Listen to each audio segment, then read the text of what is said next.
So yes, welcome back. This is the Morning Buzz here on 90.3 WMSC of Montclair. I said that twice. It is so nice I had to say it twice. Say it with your chest, Cam. I got you. Let the people know one more time. What are we? Welcome to 90.3 WMSC Upper Montclair. This is the Morning Buzz. Yes, sir. I am your host, Coach Cam Martin. Alongside me, Isaias Ramirez. Yo, Cam. Coach and Zay 2024, respectfully. Yes, sir. Not this is Guaranteed. We are running for president, Congress, everything in between. We're going to win. We're going to dominate. We're going to flip this place upside down. We need it all of it. Everything, every single thing. Now, Lana cannot be with us today. She actually, she got her place. She's like, no, don't boo, don't boo Lana. First off, Lana, she got her own place. No, Lana the goat, man. Shout out Lana. First off, Lana, hope you're listening right now. We miss you today, but at the same time, hey, you lit right now. You got sir. You got the crib. We happy for you. Everything's working out. And we wish that you were here? Yes. But at the same time, it's okay. We will survive without you this week. We got you. This is for you. Lana, this buzz is for you. Cleveland. Nah, Cleveland. Cleveland. I can't speak about Cleveland, especially nowadays. But we'll get to that one. Ohio. But for starters, as we always do, we got this thing called the newscast, and another shout out to Lana because she did this entire thing. She looked out for us, and I never do these. Actually, never. This is actually my first newscast I've ever done. For real? Yeah. No way. Yeah. Hey, hey, round of applause for Cam. He's done every role possible at this point. So here we go. In national news, 10 deaths in Oregon may be related to immense heat throughout the Northwest. One was an elderly man who was, quote, in his home and had non-functioning air conditioner. According to the Claxton County officials, they are still determining the official cause of death. Although potential heat-related deaths occurred in 3 other counties in Oregon, those deaths are also still under investigation. In state news, police broke up a group of over 200 trespassers in Manchester, New Jersey. The trespassers were gathered in a quarry to ride ATVs, dirt bikes, and watercrafts. Police have thus issued summons to the trespassers at the quarry, and a nearby lake are considered private property. Quality of life issues for Manchester residents and public safety have been and will remain the focus of Manchester Police as it continues to address the issues involving heritage minerals, Chief Robert Dolan said. In local news, Montclair's Area Solidarity Network, also known as MASN, is hosting the Night Out for Safety Liberation today in Glenfield Park picnic area. This will be a gathering in celebration of community, said Eric Jacobson, an organizer of the Night Out for Safety and Liberation. At the heart of the event is the belief that rather than reactively responding to harm, and that excuse me, and rather than responding to harm that already occurred, proactively building community and reducing potential for harm will make us all safer. It is community that provides safety and not the system of policing. MASN is a small collective of other organizations throughout Montclair. The event is from 4 p.m. till dusk. And currently in Montclair, it is 72 degrees with some scattered clouds around, but expect things to heat up all the way to 90 degrees as we are set for another hot week in the Garden State. Another hot and toasty week here, Cam. Toasty. You know who's also toast right now? Us. James Washington. Sorry, James, about that transition, but yes. He is expected to miss 6 to 10 weeks after suffering a foot fracture at practice. There was video of the injury, and it did not look good. Hopefully, he makes a speedy recovery. Speaking of another injury, we have to go to LA for the Rams wide receiver Van Jefferson, who will have minor surgery today after tweaking his knee, according to head coach Sean McVay. And now we transition to everyone's favorite sport in the world, America's favorite sport if you're 65 and the shade of mayonnaise, as Tiger Woods has turned down $700 to $800 million to join the Saudi-backed Live Golf Series. Now, I will pretend. I think that says 54. 54 what? 54. What do you mean? Well, that's, LIV is the Roman numeral for 54. No, it's the lip Oh, I know. gloss. Oh, I Yeah. know. I know. I hate you so much right now. I thought I made a mistake. I was like, I could have sworn it was 700 to 8 million. You are the worst. I know. I'm the villain of this episode. You are clearly. Free agent forward Noah Vonleh has also agreed to a 1-year deal with the Boston Celtics. And now we go into another America's favorite pastime. MLB, the trade deadline is today. It is at 6 p.m. So keep your eye out for some crazy trade alerts. I'm sure, I don't know who the Woj of MLB is. Jeff Passan? Jeff Passan and Ken Rosenthal. Yeah, okay. Well, the trade drama is surrounding Juan Soto, the 23-year-old star of the Washington Nationals, the team with the worst record in the majors. Soto remains on the trade block, and San Diego is one of the favorites to land him. But the pressure is on national GMs Mike Rizzo to make the right deal, as this trade could really decide the future of this franchise. And ladies and gentlemen, that's been your sports as we are slowly transitioning into football season. Listen, James Washington stuff, the whole this is training camp 101. Yeah, I mean, injuries happen. I saw injuries happen left and right all week. Mm-hmm. Training camp is right around the corner. The Pro Football Enshrinement Ceremony is literally a few days away, and Montclair State's very own Sam Mills is getting inducted this year. Woo! My coach is actually going to be there. My coach actually coached Sam Mills way back in the day. Woo! So yes, think about that. That just shows you. I just kind of spoiled my coach's age. Whoops, sorry, Coach J. Wow. But yeah, I will say, Cam, though, it's kind of bittersweet to have football coming back, which means basketball coming back soon as well. Which means the best time of the year is the best time of year. No, it is good, but it's also bad because that means everyone's back to business. We're back to school. Listen, waking up at 5 a.m. to do this. Listen, I'm gonna say this. I don't mind being back to school. I just don't want to do classes. Like that's like said, when I go to work, I don't mind getting paid, but man, do I hate doing the work. Listen, it's not. Let me rephrase that. I want everybody to come back. Like I miss my peoples, but at the same time, I don't miss the grind. But then again, this is like my freshman year all over again because it's new beginnings for you. Yes, it's wild, new chapter. And this is the finale for a lot of my friends because they're all everyone that came in with they're graduating this year. Hey, goodbye, Cam. It's been a pleasure. As I say goodbye, it's actually my last show. I am getting traded to Stockton. Yep. So we traded a bag of potato chips. That's very tough. That's very tough. They're like, we need to get rid of this guy before he says something wrong here. But yeah, so a lot of my friends, and I kind of made this yesterday, a joke about it yesterday.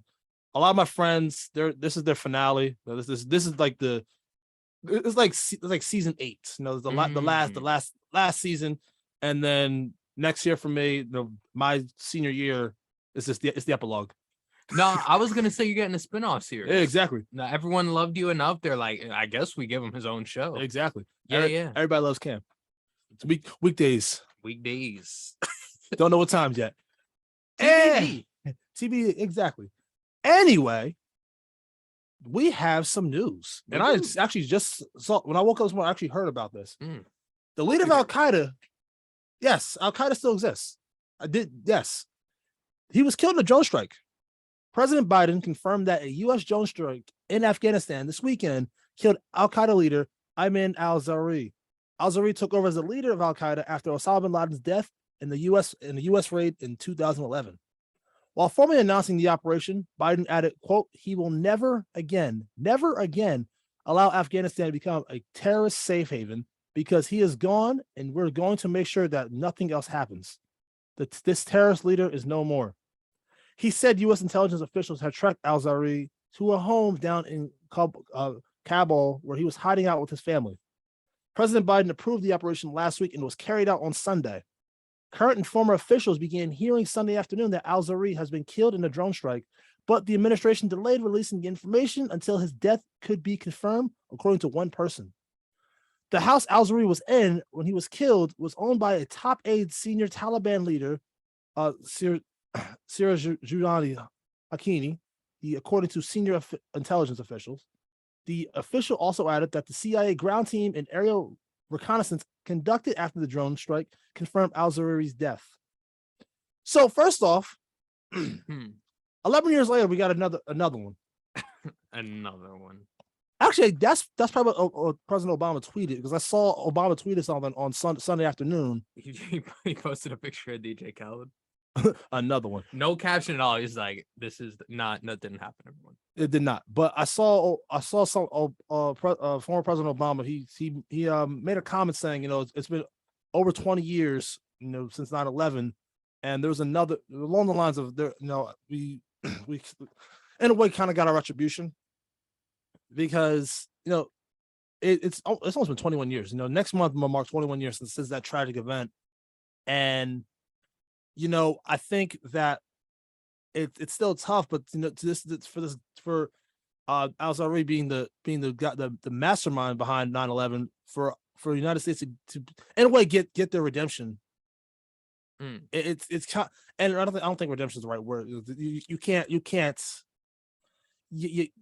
just like, you can't say like this is I don't know. This it's just hard for me to say that, but it's just like to just finally see that the guy who planned all this out is finally gone. I think it gives Americans a little more, another reason to smile. Yeah, I mean, this is definitely a very random thing that I think occurred. I think most of the general population assumed that we weren't really operating anywhere within that region anymore for the most part. So seeing this was a little surprising. And I also didn't know, like you said, I kind of just assumed Al-Qaeda had not vanished, but they weren't as big as they were, but clearly they still are. Yeah. But yeah, this death is I think the last kind of signal from the 9/11 event that occurred here. He was a pretty big architect in the entire plan of that event, and once again, I was a little shocked hearing this, because one, I feel like this wasn't a name that we've heard of on news in general.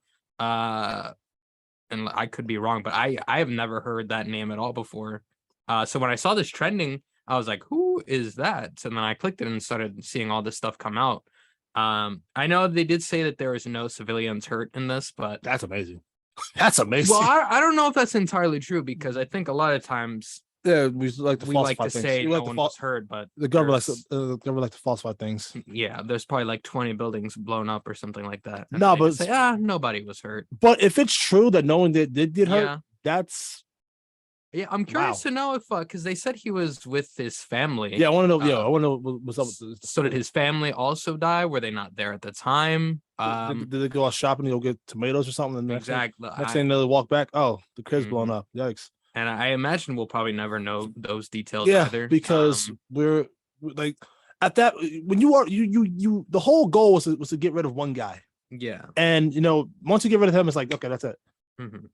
So it's like, yeah, I feel like the details surrounding it really don't matter to most people, as long as they got rid of the big guy. But I really would like to know if those details ever are released, of will they ever surface? Civilian wise, or was it like a whole little small village that was blown up? I'm curious to know all those things. But once again, that's probably something that we will not know. But we do know something that is going on in Washington, D.C., as a federal judge officially sentenced Guy Reffitt to 7 years in prison yesterday.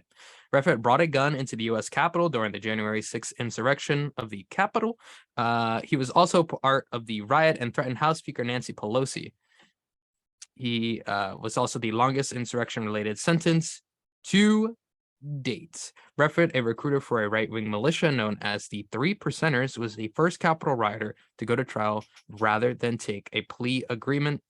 District Judge Dabney Friedrich said before handing down the 87-month sentence, quotes, Mr. Reffitt's reluctance to admit early that his behavior is illegal is concerning, and I want to be very clear, under no legitimate definition of the term patriot does Mr. Reffitt's behavior on and around January 6th fit the term.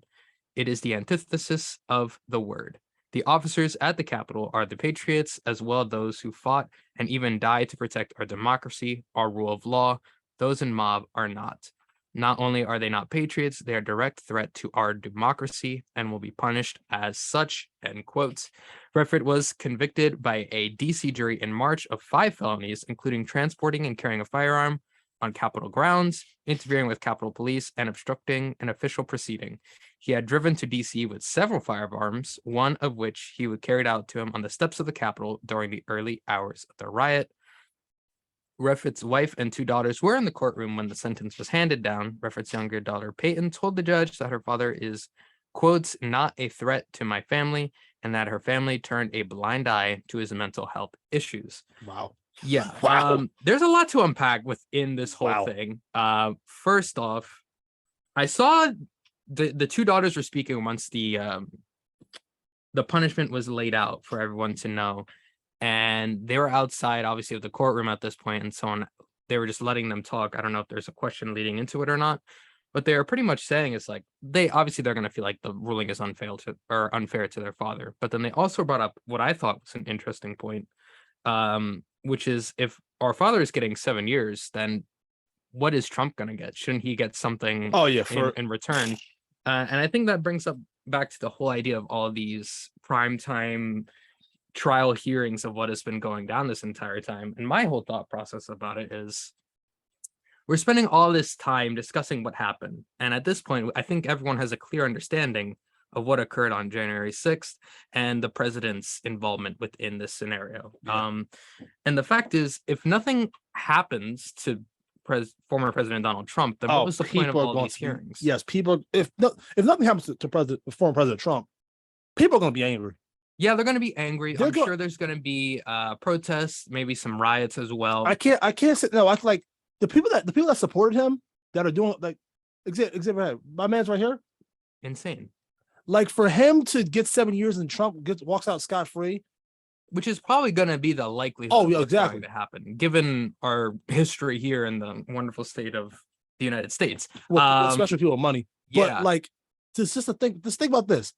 The amount of people that followed him and literally went to combat for this youngin. Yeah. If he gets out of there scot-free, what do you think the mindset, the mentality of those people are going to be? Mm-hmm. I think the also the interesting here is with Mr. Redford in this scenario is that he wanted so much to be like the first guy to not take a plea agreement, the first guy to go to trial. And he's the first guy to get such a large sentence. And it seemed like he was very unapologetic at the very beginning. And then once kind of reality set in, he started using that as his excuse. He's like, I was just like in a bad mindset. I wanted to be more like famous. Like that was pretty much his argument at this point, was it was a fame grab and that this sentence was way too much for him, which I think 7 years is, I don't know, when you threaten democracy on that stage, I feel like 7 years is the bare minimum. And I think we're going to get into a similar conversation about bare minimum sentencing later on in the show when we talk about Deshaun Watson.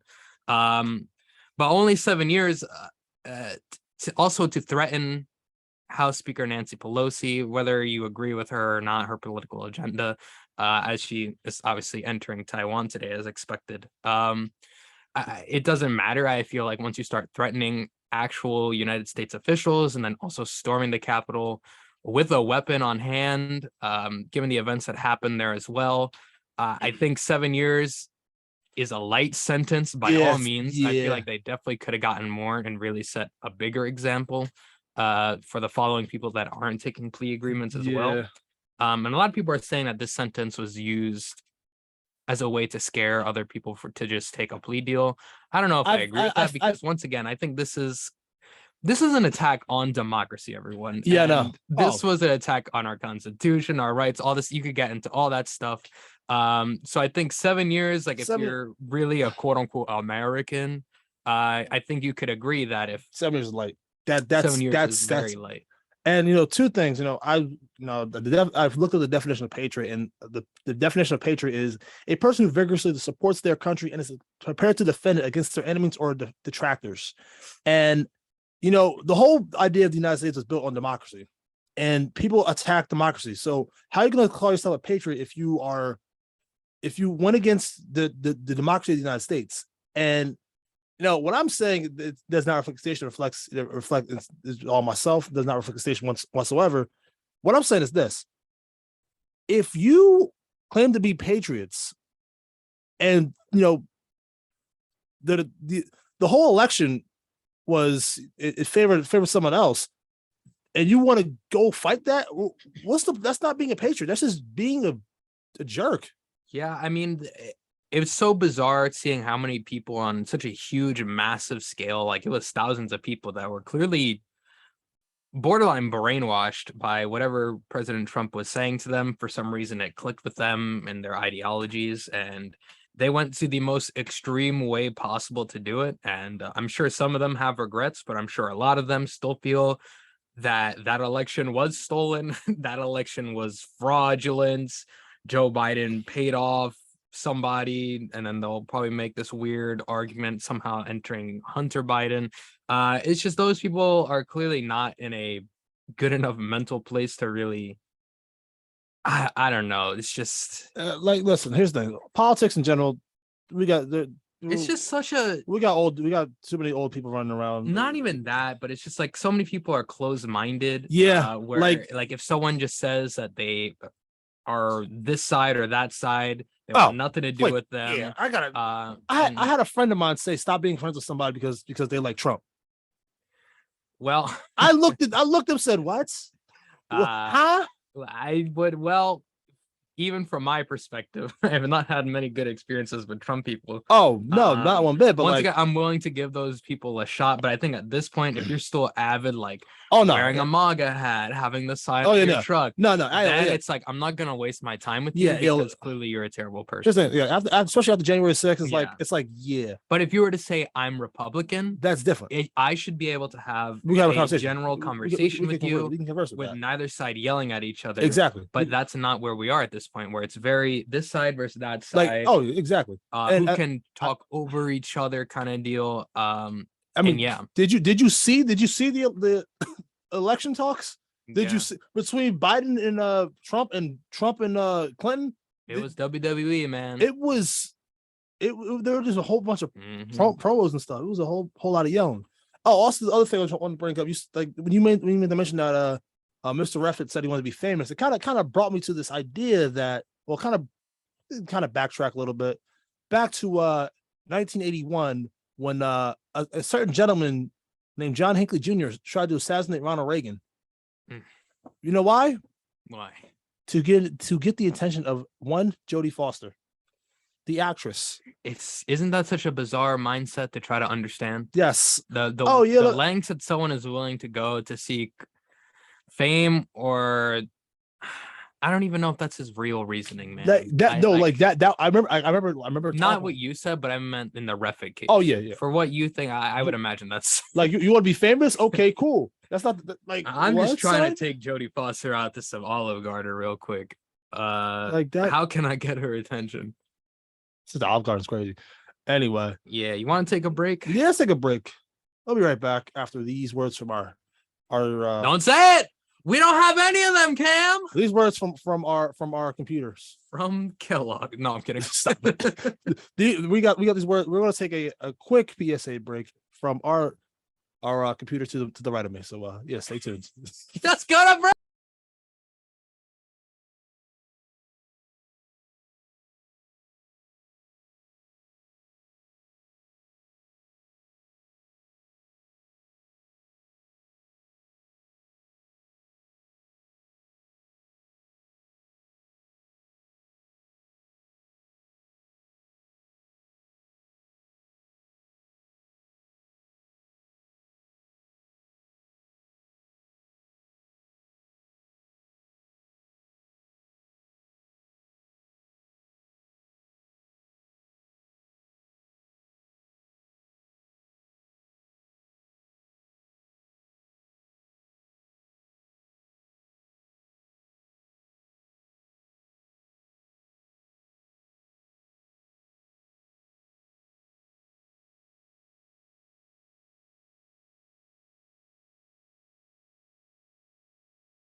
Oh, we hope to see you back on campus soon. Wait, I say this every time I hear that for the video production club. At the end, man, they sound possessed. Oh no, They sound like they're the two twins at the end of the hallway that are trying to like kill me. Welcome to, like they say it in unison. It's like, wow, it's They're like, ugh. But yes, maybe I will. It sounds like a cult. It sounds like a cult. Is it like all? Aren't we a cult in a way then? Oh, the morning buzz is definitely a cult. Oh, I mean, for those who don't know, initiation begins by taking the soul out of a goat, and then you're able to go on air. It does not. It does, It does not. It does not, guys. Let me clarify. Let me clarify. The initiation is, hey, you want to be part of the morning buzz? Welcome aboard. Yeah, and if we're really desperate, we'll be like, hey, we'll give you cookies. You can speak in English, so you want to come here and do this for 2 hours? That's wild. That is absurd. Hey, I'm interested to see whether or not we could find some sports reporters this year. I'm right here. Yeah. We know that, Cam. I'm getting fired, I guess. We know that one Cam will be here. We need more Megans in our lives. Megan, shout out Megan. Megan O'Neill, she was my sportscaster. Megan, man. She did not. She's not dead, but she's dead from Montclair. I guess. She's not dead, but she's not here. She's no longer here with us. She graduated. She's right here. She graduated in June, so congratulations to her. Congrats. Hey, we got some more stuff to talk about. But speaking of sports, yeah. Decision day. It's D-Day for Deshaun Watson in a way. It was D-Day. Yeah. So we finally have updates on the playing status for Deshaun Watson for the 2022 NFL season.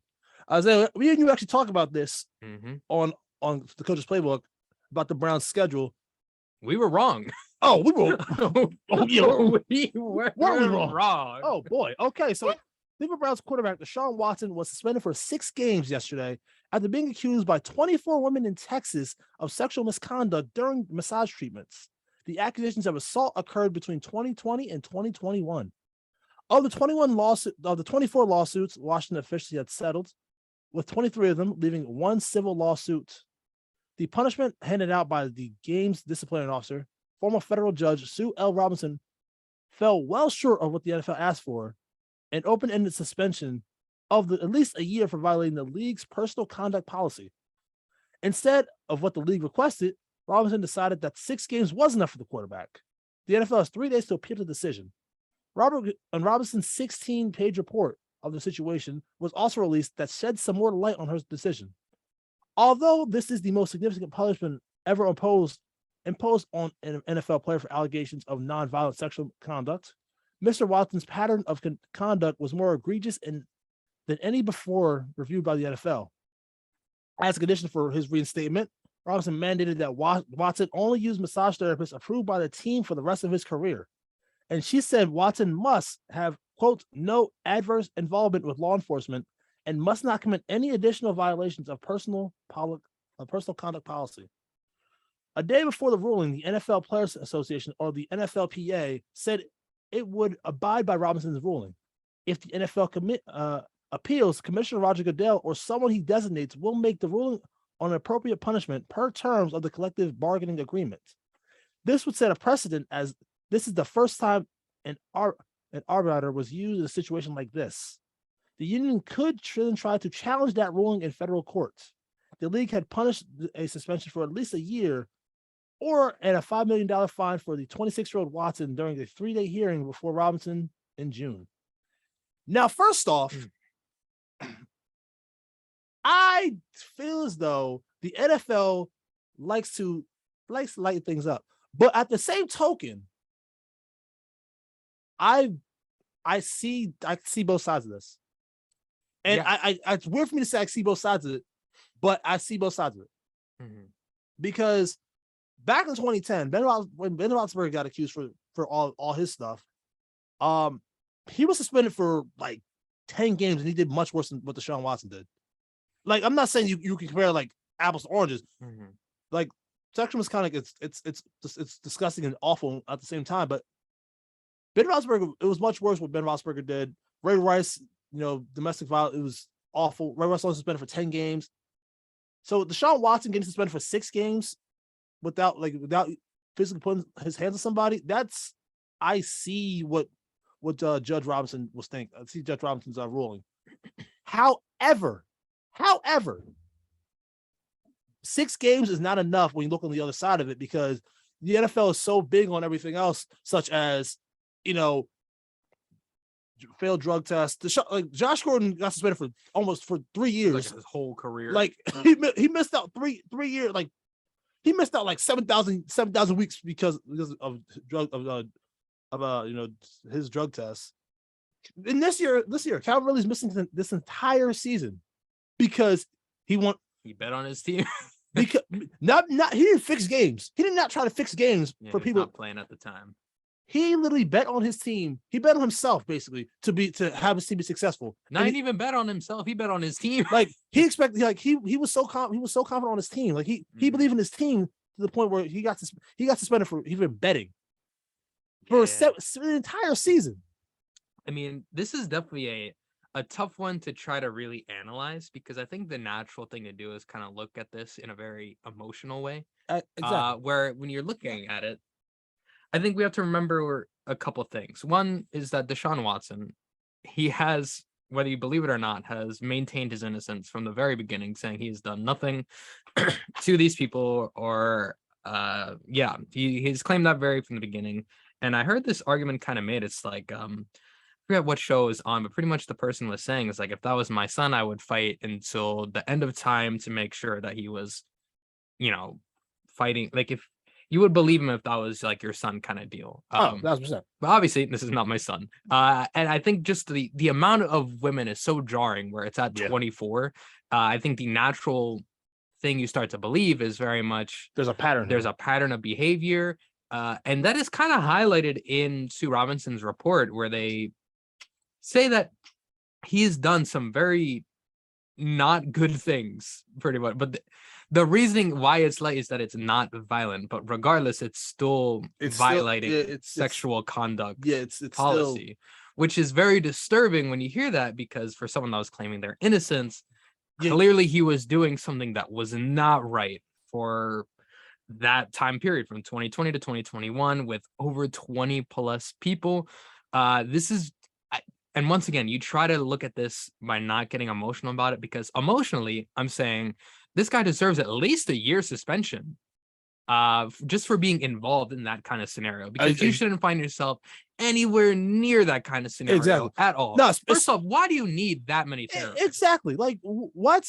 Like that, like you should never need 20 plus different masseuses. So clearly he was doing something to the point where he needed another or a new massage therapist. I don't know. We'll never probably know what actually went down within those people, because obviously he's settling with all of these people except for one person, which given the track record at this point, I'm assuming he's probably going to settle with that last person at some point before the season starts or during the season.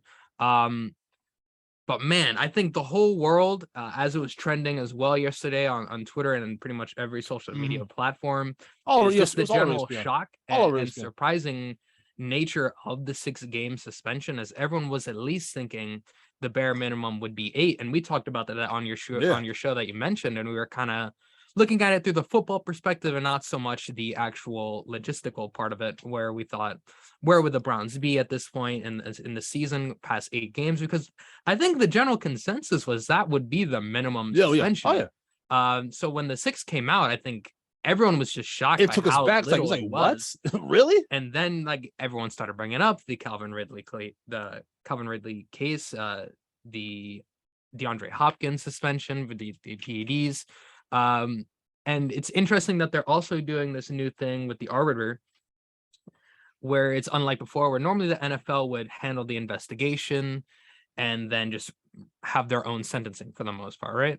Right. But now they have this person. But I will say what I find very odd about this case is that Sue Robinson was only given the details of 5 people part of the lawsuits towards Deshaun Watson of the 24.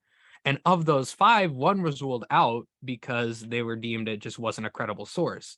So realistically, Sue Robinson interviewed 4 people and then came to this conclusion. And my thought process is, if you've taken all this time already, why weren't you able to just interview all 24? Oh, exactly. I don't understand why. And it was picked by the NFL. It's a small sample size to interview that Sue Robinson would hear from and understand the details of it.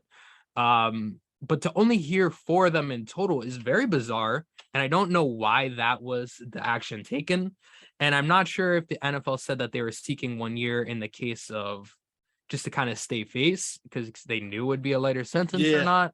I don't know. This whole thing is just very odd. I doubt they're going to appeal it. I think the NFL is just going to accept it because then once again, we have this new arbiter thing. And then the general consensus is if he does appeal it, then it's like, well, then why do we have the arbiter? Exactly. Like, what is the point if he's just going to hand out his own kind of suspension going on? This once again, this is a very tricky thing to wrap your head around. Wrap your head around. Also, there's so many different things. Also, this, the thing that mentions that he's only allowed to be have massage therapists approved by the team. What if he leaves Cleveland? Yeah, well, I'm assuming it'd probably be the same thing for the next team. But I will say, I'm sorry to cut you off, but the fact that has to be a rule, it makes me think that 6 games is clearly not enough. Yeah, exactly. Because they recognize it's like, that clearly this man is doing something disgusting. Exactly. So and it's clearly they had a reason to attempt these lawsuits, and there's a reason that they settled.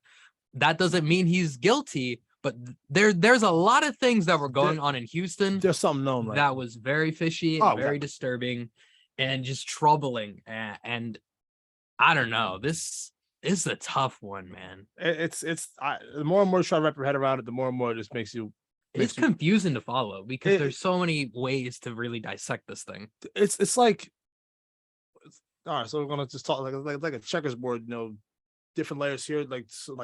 It just there's so much to unpack right there. Yeah. Like the more and more you talk about, the more and more you get confused. Yeah, you could spend probably a whole hour just trying to discuss. You can spend a whole day. Yeah, and I'm assuming and that was what ESPN and all the sports radio shows were really doing, especially in Ohio. I'm sure this. They were going. We must have been going. I'm assuming crazy. They probably started the show with that today as well. Because I think this is going to be a general topic as well. And for this entire week is going to it's just going to take over for the whole NFL season because. Yeah, you're right. We'll probably forget about it. But then once week 8 comes and they're at Baltimore, everyone's gonna remember this man was clearly up to something. Yep. And Baltimore is gonna be a rowdy crowd, and it's gonna be interesting to see how Baltimore is. First off, the Ravens and Browns have beef forever because I'm gonna give you a little NFL history. NFL history right here. In 1995, the Cleveland Browns left Cleveland to go to Baltimore. Become Ravens.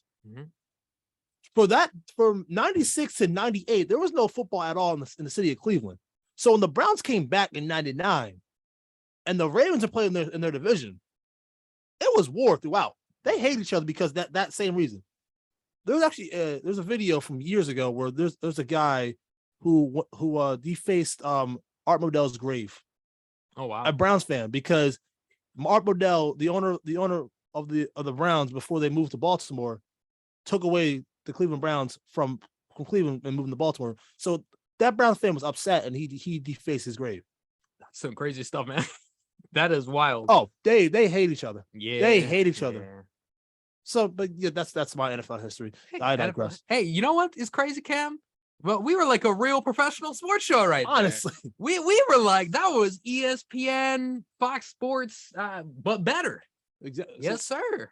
We are WMSC Sports. We are WMSC Sports. Proud of us. Cam, we're going to move on to one final serious story of the day as we have to talk about Murphy speaking on the hit and run. So, Governor Phil Murphy has finally spoken out about the wild hit and run committed by Jersey City Councilwoman Amy DeGise. For those who don't know, Councilwoman DeGise was caught on surveillance video that showed her SUV driving through an intersection in Jersey City and then hitting a bicyclist who had run a red light with a front passenger side of her vehicle. The collision sent the cyclist flying into the air, and the man could be seen limping in the corner as obviously bystanders tried to help him out. He suffered minor injuries, but it should be noted that she continued on as if nothing happened. She straight up just hit the man, drove off, waited 6 hours to report the incident to the police. Now, that incident occurred July 19th around 2 p.m. And after being asked about this in an event in Kearney, New Jersey, the governor said, quote, "I saw the video over the weekend. That is unacceptable behavior." He was then later asked if she should step down. And I think this is a curious response, as he said, quote, "I'll leave it to the actual politics of the local reality, but that's behavior is unacceptable." To me, I feel like that was a pretty easy answer to say. Once you just like, we all know the biker shouldn't have been on that red light. The problem is that she ran homie over, like straight up. I don't know if you saw the video, but he actually went like blind. Like that video, I was like, this is real. So she like ran through the guy, drove off, literally like GTA style, like nothing happened, man. It was so bizarre. And then people are obviously checking up on the guy, like, oh my God, is he okay? And she drives off. And the fact that she waited 6 hours to even say anything about this situation is absolutely insane. And to me, that is easy answer. She should resign. She should step down because what she did was illegal. That is against the law. And it's just like, it's this weird power dynamic that government officials have or something, but it feels like this is just a slap in the face to the community that a government official can do this and just get away with it. Meanwhile, I if just watched the video. somebody else did this kind of hit and run, police would be after them, arresting them, and they'd be in jail. This is a sign of privilege, and this is a sign of the disrespect to just citizens of New Jersey. I'm watching the video right now. Wow. Wow. Isn't it just like, it doesn't seem like a real Wow. thing? Like, once again, like the Roll off the bicyclist shoes. accepted responsibility on that part. Oh, Like, yeah. I shouldn't have gone through the red light. But at the same time, it's Regardless, like she should have stopped her car, especially being a councilwoman that's supposed to be looking out for the for the people. people of Jersey City, and for her to just speed off as she hit one of their citizens is just a bad look all around. It's a bad look for herself, the city, and that whole government organization right there. This is an easy answer to me if I was Governor Murphy. Step down today. This is unacceptable behavior for anyone in government. This is a slap in the face to the community, and we do not want to. I see what Murphy's saying though about the leave the actual politics, because I see because no. I know what you mean, but at the same time, Governor Murphy, he's not trying to have the emotion built in at that point. I see this is not to me. I know. Cam, this is not an emotional thing. I know. Homie was ran over. I know. And she waited 6 hours. I know. But here's the thing. I see what Murphy's like. Murphy doesn't. First off, let me backtrack this. This is from July 19th, and Murphy just saw this weekend. What's going on? That was 2 weeks. That's beside the point. Anyway, the fact that I see what Murphy's saying, because Murphy, he's not trying to. It's morally, it's the right thing to say step down, but at the same time, I think Murphy's trying to keep face here and be like, yeah, listen, we're gonna. The people see what they're organized. They know what that's what just happened. We're not gonna say a thing, but the evidence is out there. Y'all know what to do. This is such a cop out. This is the most political answer ever. Wait, tell me. Aren't the elections coming up this year too? Yeah, and maybe that's why he said it. Because exactly. I'm almost certain Councilwoman Amy. Why do I keep saying Amy? Amy DeGise is. I imagine she's Democrat, and that's why maybe he doesn't want to say anything. Is she? I'm pretty sure she is. Let's go check that. I think I saw a detail about it the other day. Regardless, not to be controversial or anything, Cam, but hypothetically, if you were here driving late to the show, right? Yep. And you ran somebody over on their bike and you just drove off, wouldn't you be in jail? I might be more in jail. I might not be in jail. I might be exactly. And that's why it's just so annoying to me is that one, she got away with this. Like, there seemingly is no punishment for Councilwoman Amy. Oh, never mind. Okay, her term's not expired until 2025. 2025? Oh yeah. Yeah. Yeah. This is just a tough pill to swallow, man. This is just a slap in the face to anyone that's a resident of New Jersey, where a government official can hit you with their car, speed off, live their life, report it to police, and then nothing happened to them. Listen, Governor Murphy, this is a weak move. This is a cowardly move, in my opinion, obviously. Because if I were you, I would have said this is just an atrocity. She needs to be fired, regardless of political viewpoints or not. This is just ridiculous. Because let's be like, if I hit somebody like that, I would be in jail. They'd probably attempt to deport me, and I'm from New Jersey. This is just so hypocritical, man. This is ridiculous. I don't want to. I'll tell you this detail off air All right. because We're getting into some wild stuff, Cam. Yeah. All right. Well, let's move on to some brighter things as we're doing a kicking it back with Isaiah because Lana hates us. Kicking it back with the crew. Kicking it back with the crew. Yeah. Listen, this movie coming to theaters August 5th this week stars Joe Coy, stand-up comedian. It is called Easter Sunday, as he stars in it, obviously, and he's returning home for an Easter celebration with his righteous, bickering, eating, drinking, laughing, loving family in his love letter to his Filipino-American community. It seems like a normal comedy movie and all that stuff, but I don't know if you're familiar with Joe Coy's stand-up stuff, but he's funny, man. He's a good comedian, and I think he's doing a great services representation for the Filipino American community. And I'm glad that they're getting this movie. I find it kind of odd that a movie called Easter Sunday is releasing in August. I feel like they should have just released it on Easter, like that period, like sometime in April. I feel like would have made a little more sense. It's like releasing a Halloween movie in January. You know what I mean? It's just like, why? It just doesn't make any sense. It's like dropping a Christmas movie in March. Yeah, you see what I mean? It's like, what are we doing here? Like, there's no correlation. But it's dope to see that Joe Coy kind of getting the love that he deserves, and hopefully the movie's good. Because I really enjoy some of his stuff. Stand-up wise, he's got a few specials on Netflix and all that stuff. They're pretty funny. I will say he definitely does very similar jokes after a while. So to me, at least, once you've seen one, you've pretty much seen them all. That's Dave Chappelle for you. New Dave Chappelle. It's very much like that. I am young Dave Chappelle, obvious reasons. Anyway. Oh wow. Obvious reasons. Anyways, we got some more movies. We got Bodies. Another August 5th is gonna be a busy day for the movies, everyone. This one stars Pete Davidson as well as some other oddly crew people. When a group of a rich 20-something plan a hurricane party at a remote family mansion, a party game goes awry, and a fresh and funny look at backstabbing fake friends and one party gone very, very wrong. Yeah. I think they were just like, how can we put Pete Davidson in a movie? And that's what they did. That sounds very Pete Davidson-esque. Yeah, I think I saw the trailer for it when I went to go see Nope. And it looks like I don't know. It looks very much like a Hulu movie that happens to be in theaters kind of deal. No shade to Hulu because they do have some very good stuff, but it's like it doesn't feel like a real theater movie, and I can't imagine it's gonna have box office success. You said it's like an Apple TV-esque kind of movie. No, because that's kind of like mean. That's true. Yeah, Apple TV is just a mess, man. Next up, though, we have something the movie I definitely excited. Yeah, I think this is probably the one that takes the cake for this week, as Bullet Train is expected to be in theaters, and as well comes out August 5th. Bullet Train stars Brad Pitt, who plays an unlucky assassin determined to do his job peacefully after one too many gigs gone off the rails. Get it? Trains.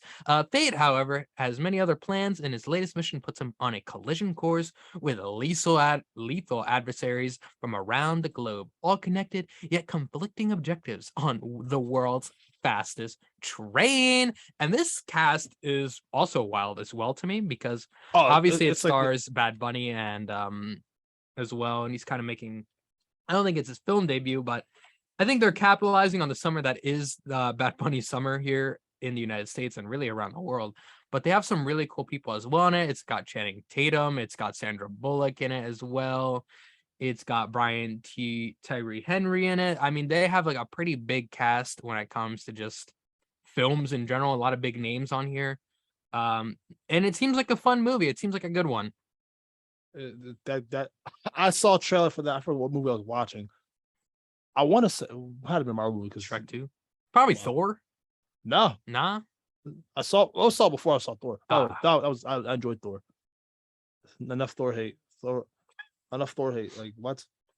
Let the MCU rock. Anyway, but yeah, I saw a trailer. I was like, wow, that looks hilarious. Yeah, I mean, it looks like a good movie. I don't think I'll watch it in theaters, but I'll definitely be something I keep my eye on out. My voice just died. I'll keep my eye out for it because it definitely seems like a cool concept. I like a good train movie. Who doesn't like a good train movie? Yeah. Anyways, we got 2 games coming out this week as well. First for the PC, which also comes out August 5th. August 5th is a busy August day. 5th is a busy Good Lord. day. I think I have something to do August 5th too.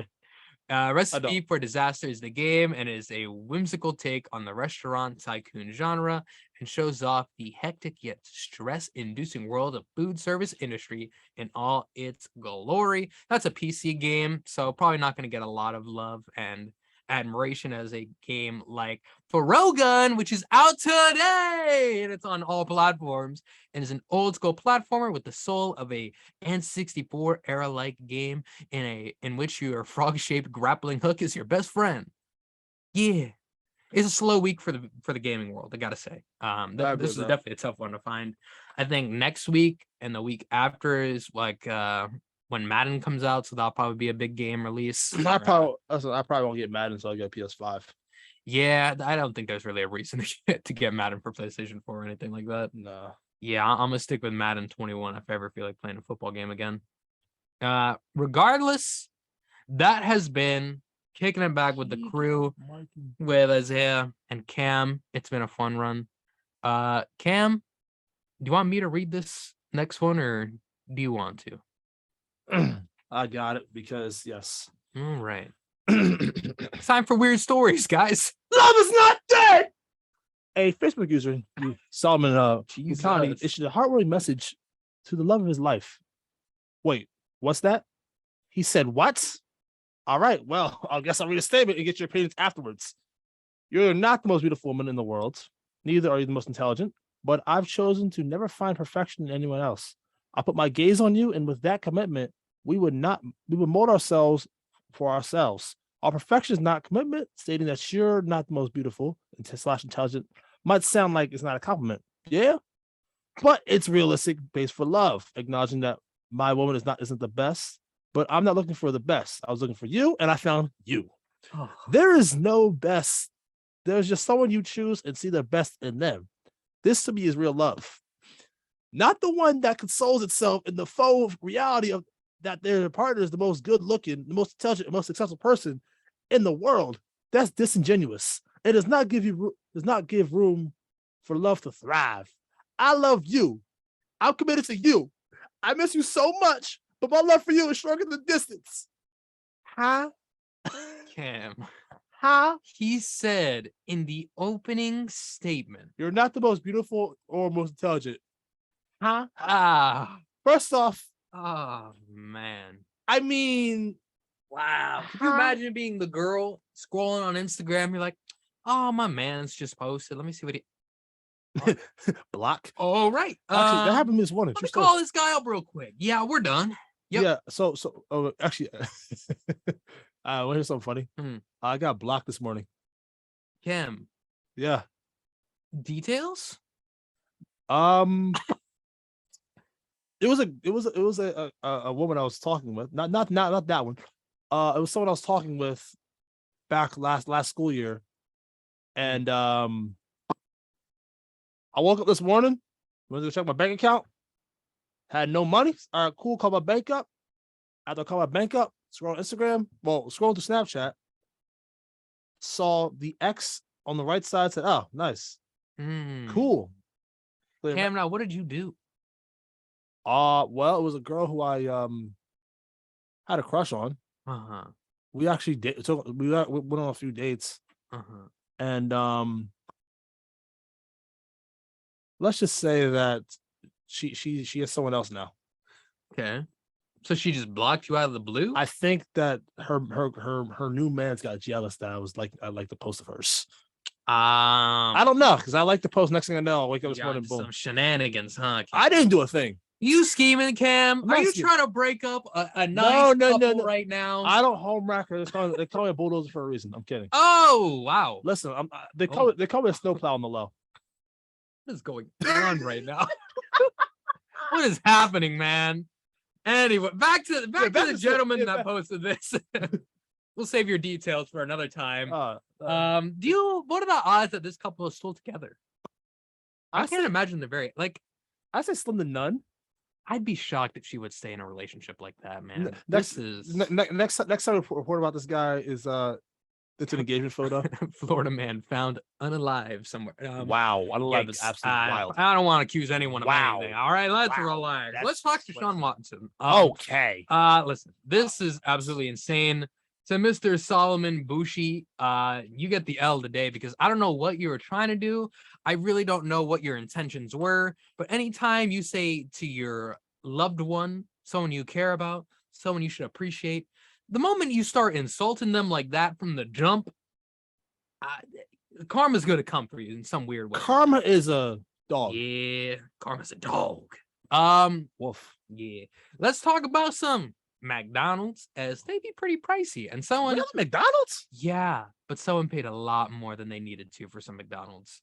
Explain. I will. A passenger traveling from Bali, Indonesia to Australia has found themselves paying a hefty price for a McDonald's breakfast. I'll get my McDonald's breakfast for $5. $5 for you? What, All right, let's compare it to what this guy got. All right, word. The unnamed traveler was handed a fine of 2,664 Australian dollars. Now, let me do some quick math, as that is 1,874 US dollars. What did he get? Yeah, well, after 2 undeclared egg and beef sausage McMuffins and a ham croissant were found in their luggage after arriving at Darwin Airport. He put his luggage? Yeah, the incident came about days after Australian authorities brought in a tough new biosecurity rules after a foot and mouth disease outbreak in Indonesia spread to Bali, a popular destination for Australian tourists. Australian Department of Agriculture, Fisheries, and Forestry said, quotes, range of undeclared risk products, including the fast food items, were detected in the passenger's rucksack by a biosecurity detector dog. Murray Watt, the minister of that same company, said, quotes, this will be the most expensive Macca's meal the passenger ever has. The fine is twice the cost of an airfare to Bali, but I have no sympathy for people who choose to disobey Australia's strict biosecurity measures, and recent detections show you will be caught. That is extreme, to say the least. That's strange. That was more extreme than the punishment handed to 24 allegations of sexual assault. Let that sit for a second. Yeah, huh? This is very insane. I wonder if the traveler was aware of this and then just continued on, because I can't imagine You can't be Homie aware. was willing to risk that much punishment for some McDonald's breakfast that he could get in either country fairly easily. Like, was he had been hungry. He just Yeah, had, he had I to feel be- like this was just like similar to like the Brittany Griner incident, where maybe it just kind of went off their mind and they just like were like living life and just going about it. But I feel like, because a similar situation happened where I was leaving Puerto Rico and we couldn't take certain pork products to the United States back. And they just said you can either put in the garbage can or give it to someone. And then so we gave it to someone. But to just find someone, I feel like this could have been solved by just putting it in the trash or something. or eat it. Or eat it, or just like give them an option to have. Because I don't know, like it seems like it's a relatively new thing going on there as well. So I can't imagine that there's a lot of awareness for the situation, and to just find someone that much money, almost $2,000 American dollars, man. That's rent in most places here in New Jersey for the most part. That could pay for my meal plan this semester. Yeah, that's a hefty price, man. And I feel like they could have been like, listen, this is a new rule going on. We're going to let this slide this one time. You need to dispose of this. You need to eat it right now. We need to find a way to just get done with this, and then we can move on. And had he like done it, he's a serial McDonald's transporter or something, then I understand fining. But man, that seems very extreme to me now on 90.3 WMSC Upper Montclair. We don't condone hiding your food in luggages. We also don't condone paying almost $2,000 for McDonald's. Yeah. But we do condone this. What? Smiling, Yeah. good vibes, Yeah. and just enjoying life. What? So that I think that does it for us in the Morning Buzz. And I got to take a drive down to South Jersey because things happen. So Coach's Playbook and RS Boom will be back next week. I just got things to take care of first. Take care of him, big dog. Until then, Next week, the finale for Cam is next week, everyone. Next week is my last show until the semester starts. Football, yes, sir. Cam. Hope you guys enjoyed, and we'll see you guys next time. Deuces. Make the rest of the day the best of your day. Peace.